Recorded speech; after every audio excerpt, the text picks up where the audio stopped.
Hello everyone, this is Professor Ganesh and today we are going to discuss the degree of kinematic indeterminacy. तो last video में हमने देखा था कि degree of static indeterminacy को कैसे फाइंड आउट किया जाता है. सो इस वीडियो में हम देखेंगे कि डिग्री ऑफ काइनेमेटिक इंडिटरमिनेसी क्या होता है और उसको किस तरह से फाइंड आउट किया जाता है. कुछ एग्जांपल भी हमने इसमें कवर किए हैं जो कि आपको कॉम्पिटिटिव एग्जाम में और यूनिवर्सिटी एग्जाम के पॉइंट ऑफ व्यू जो इम्पोर्टेंस है. ठीक है, सो लेट्स स्टार्ट करते हैं हमारा डिग्री ऑफ काइनेमेटिक इंडिटरमिनेसी और डिग्री ऑफ फ्रीडम. इसी को डिग्री ऑफ काइनेमेटिक इंडिटरमिनेसी या फिर डिग्री ऑफ फ्रीडम भी बोला जाता है. जैसे कि हमारा फाइंड आउट करने के लिए हमें आता है कि फाइंड आउट डॉकी और find out degree of freedom. So ये दोनों का मीनिंग ही एक ही होता है. होता क्या है degree of exactly degree of freedom. So देख लीजिए कि डिग्री ऑफ फ्रीडम या DOKI degree of kinematic indeterminacy का मीनिंग होता है the number of unknown independent movement of the structure. अब what is mean by number of unknown independent movement? So चलो एक एग्जांपल ले लेते हैं. So if suppose अगर मैंने कोई भी एक पॉइंट ले लिया, suppose this is point और नोड एक यहाँ पे जॉइंट्स है, suppose this is free joints है. अब ये फ्री जॉइंट्स पे कितने number of unknown independent movements आएंगे तो ये देख लेते हैं. So हमारा डिग्री ऑफ फ्रीडम ये कहता है if this is the free joint or any other joints, so इसके ऊपर two translation, that is two translation and one rotation इस पे फॉर्म होता है and one rotation इसके ऊपर आएगा. अब two translation and one rotation means what? So two translation means what? That is the two, that is horizontal movement one, vertical movement one, and this is the rotation, that is theta. So horizontal movement को हम बोलते हैं that is UA, vertical movement को बोलेंगे हम VA, and this is theta, that is the rotation. So these are the three unknown independent movement of this point, and this is called as degree of freedom. अब degree of freedom भी एक simple language में बोला जाए तो simple language में क्या होता है कि degree of freedom is totally opposite to the reactions. तो रिएक्शंस और इसमें अपोजिट जो रहेगा वो रहेगा डिग्री ऑफ फ्रीडम हमारा. तो हम देखते हैं कि डिग्री ऑफ फ्रीडम और degree of kinematic indeterminacy different support पे किस तरह से रहती है. तो जैसे कि मैंने कहा था कि अगर ये मैंने एक फ्री सपोर्ट ले लिया तो उसके ऊपर हॉरिजॉन्टल, वर्टिकल और एक क्या आएगा रोटेशन आएगा, that is two translation and one is rotation. So देखते हैं कि फिक्स सपोर्ट पे क्या होता है. तो फिक्स सपोर्ट पे डिग्री ऑफ काइनेमेटिक इंडिटरमिनेसी कैसे आएगी.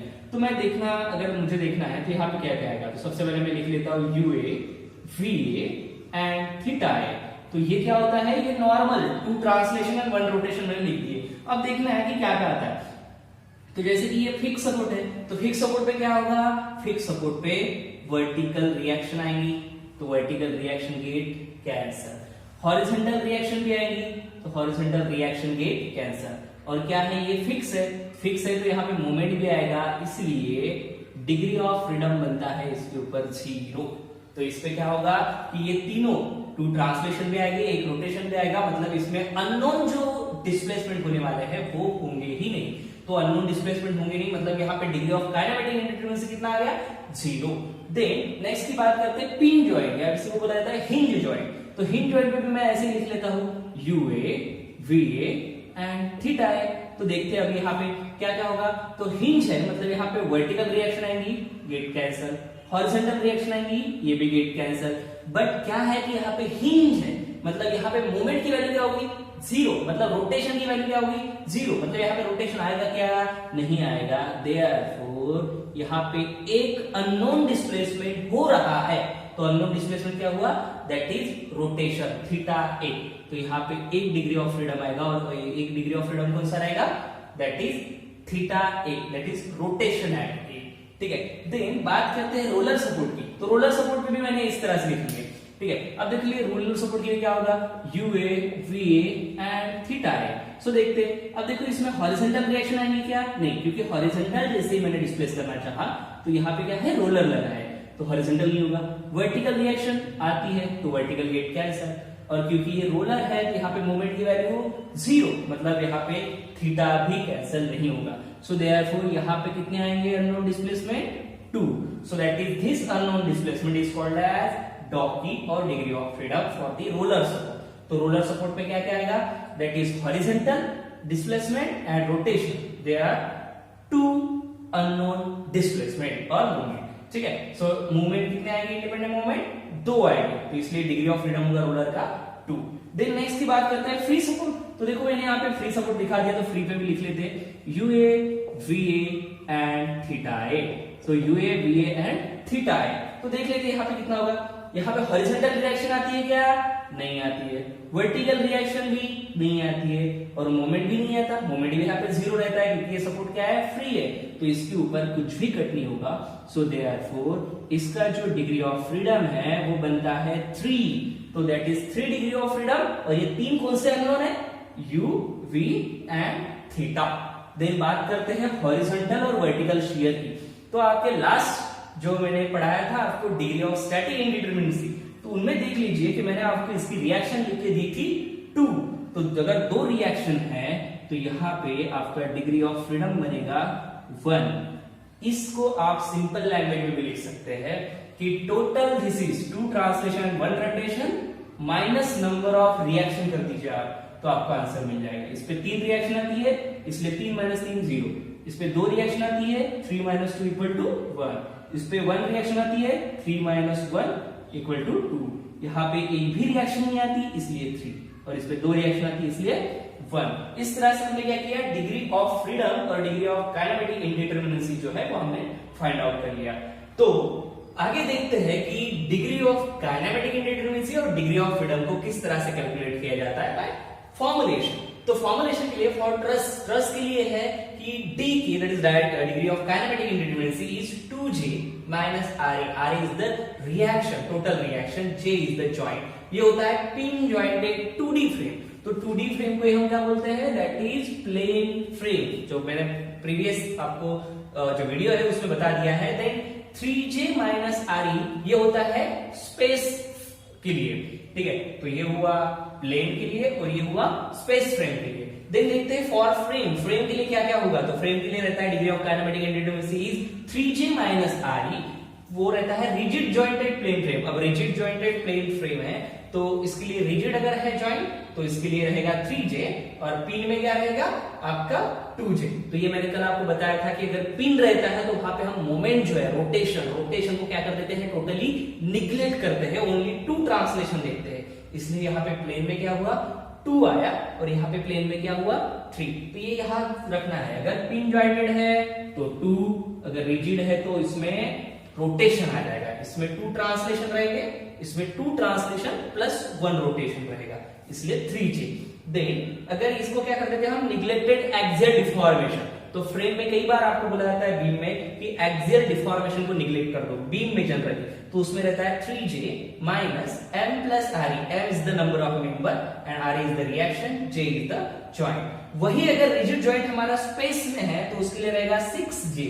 6 मतलब क्यों, क्योंकि 3 उसमें ट्रांसलेशन आएंगे, 3 रोटेशन। कौन से, that is Fx, Fy, Fz, ये 3 क्या हुए आपके ट्रांसलेशन हुए, और उसी से 3 रोटेशन भी आते हैं, that is theta x, theta y and theta z, ठीक है। सो ये रिजिड जॉइंटेड प्लेन फ्रेम के लिए रहेगा 6, और इसमें से अगर एक्सियल डिफॉर्मेशन को आप निग्लेक्ट करते हो तो वो रहेगा M plus RE, that is 6J minus M plus RE। तो इस तरह से ये फॉर्मूलेज यूज करके आप क्या कर सकते हो, डॉकी जो है वो फाइंड आउट कर सकते हो। देखते हैं कुछ न्यूमेरिकल के बारे में। अब न्यूमेरिकल में क्या क्या है, तो न्यूमेरिकल में हमने कुछ आपको एग्जांपल दिए हैं जो हम सॉल्व करेंगे। सो पहला न्यूमेरिकल है, फर्स्ट है what is the degree of kinematic indeterminacy for the given figure considering axial deformation. So axial deformation को कंसीडर करके इसको हमें सॉल्व करना है। इफ आपको बोला नहीं जाता है कि एक्सियल डिफॉर्मेशन को कंसीडर करो या निग्लेक्ट करो, तो हम कंसीडर करके ही उसको सॉल्व करते हैं। सो देखते हैं कि हमने फॉर्मुलेशन लिख दिया था, फॉर्मूलाज तो क्या था, बीम और फ्रेम के लिए था degree of kinematic indeterminacy equal to 3J minus RE। तो देखते हैं 3 into J, J is a joint, तो कितने जॉइंट है यहाँ पे 1 and 2, तो 2 जॉइंट्स माइनस टोटल रिएक्शन। तो रिएक्शन कितने हैं यहाँ पे, सपोर्ट अपना रोलर, तो रोलर पे लगेगा एक रिएक्शन वर्टिकल, एक वर्टिकल, हॉरिजॉन्टल रिएक्शन नहीं लगेगा, मोमेंट भी लगेगा। सो that is total reaction is 2 reaction, so that is 3 2s are 6 minus 2 equal to 4. So answer is 4. That is option number 3 is the correct answer. ठीक है। Then देखा जाए Dawki considering the axial deformation, तो second numerical में देखो मैंने option नहीं रखे। सो डॉकी, तो इसका देख के पता चल जाता है कि यहाँ पे भी फिक्स है, यहाँ पे भी फिक्स है। तो फिक्स सपोर्ट के लिए मैंने आपको लिख के दिया था कि फिक्स सपोर्ट में कितना रहता है 0। फिर भी हम देखते हैं कि 0 आता है कि नहीं। सो डी की इक्वल टू क्या था formula 3j minus R E. तो देखो 3 into J, J is the joint, कितने जॉइंट है 2, तो 2 जॉइंट माइनस रिएक्शन। तो रिएक्शन देखो फिक्स सपोर्ट है तो वर्टिकल आएगा, हॉरिजॉन्टल आएगा, मोमेंट भी आएगा, दैट इज 3 और 3 6, तो दैट इज 6 माइनस 6 इज 0, तो इस पे लगेगा 0 डिग्री ऑफ फ्रीडम। देन बात करते हैं Dawki for the next figure, तो इसके लिए भी देखो क्या आएगा, that is degree of freedom of Dawki is 3j minus R E. तो यहाँ पे देखो 3 into J, J is the joint, कितने जॉइंट 1 2 एंड 3 जॉइंट्स है, माइनस रिएक्शन, रिएक्शन कितने देखो, तो यहाँ पे फिक्स सपोर्ट है तो फिक्स पे क्या आएगा वर्टिकल रिएक्शन, हॉरिजॉन्टल रिएक्शन और मोमेंट। यहाँ पे भी क्या होगा वर्टिकल रिएक्शन, हॉरिजॉन्टल रिएक्शन और मोमेंट। और रोलर है तो रोलर पे ओनली एक रिएक्शन आएगा वर्टिकल रिएक्शन।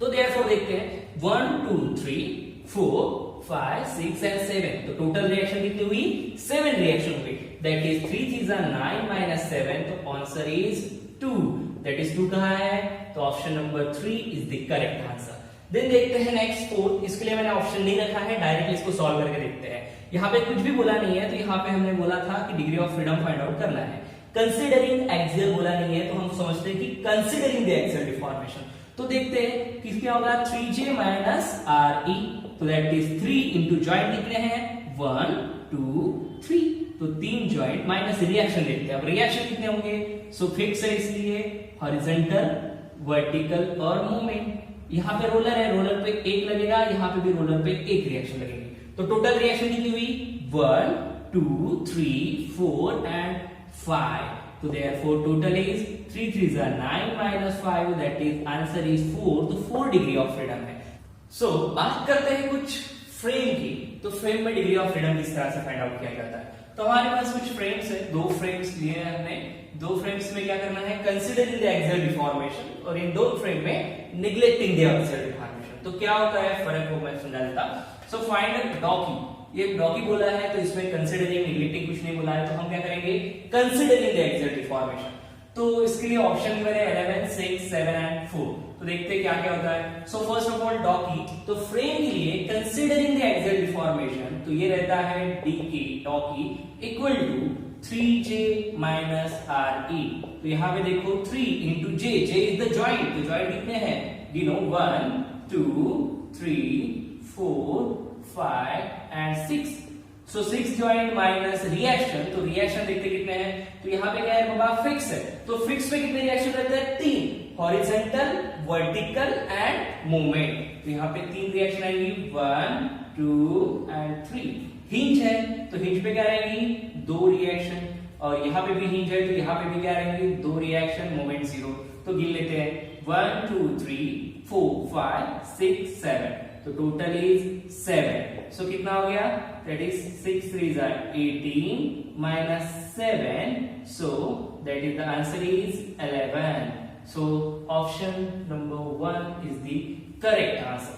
ठीक है, सो इस तरह से हमने क्या कर लिए डॉकी फाइंड आउट कर लिए। अब देखते हैं सेकंड न्यूमेरिकल में। सेकंड न्यूमेरिकल में क्या देना है आपको इंटरनल हिंज है, कंसीडरिंग द एक्सियल डिफॉर्मेशन। अब कंसीडरिंग द एक्सियल डिफॉर्मेशन में क्या होगा, तो that is degree of freedom is equal to क्या आएगा 3j माइनस आर ई, क्या किया था minus sum of m dash minus 1, तो वहां पे हमने माइनस किया था, यहाँ पे हमें ऐड करना पड़ेगा, तो एडिशन में सम ऑफ m डैश माइनस 1। तो देखते 3 into joint 1 2 3 and 4, so 4 joint minus reaction कितने हैं, तो रिएक्शन कितने हैं बाबा, यहाँ पे फिक्स है तो 3, यहाँ पे हिंज है तो 2, तो 3 plus 2 is 5 plus this is m dash, m dash मतलब क्या बताया था member connected by internal hinge, तो इंटरनल हिंज है इससे कनेक्टेड मेंबर कितने हैं 2, तो that is 2 minus 1, so therefore this is